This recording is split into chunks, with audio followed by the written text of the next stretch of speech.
A and F series में आपका स्वागत है। अग्नि क्या होती है?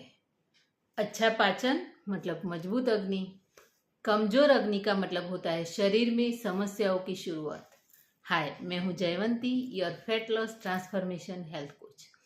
आयुर्वेद में अग्नि का अर्थ है शरीर की पाचन अग्नि। यह केवल भोजन को पचाने का काम नहीं करती, बल्कि भोजन को ऊर्जा में बदलने और शरीर को सही पोषण देने का भी काम करती है। जब अग्नि मजबूत होती है तो पाचन अच्छी तरह होता है, शरीर को भरपूर ऊर्जा मिलती है और भोजन के पोषक तत्वों का सही उपयोग होता है।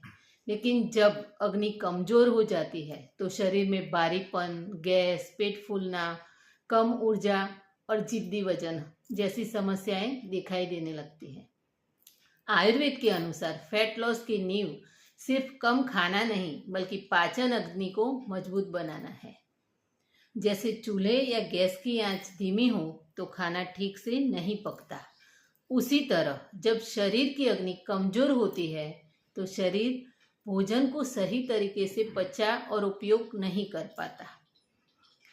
अगर आप भी मेरी इस सीरीज में जुड़ना चाहते हो तो मुझे आप ज़रूर से बताएं कि अगली रील में कौन से टॉपिक पर बनाऊं।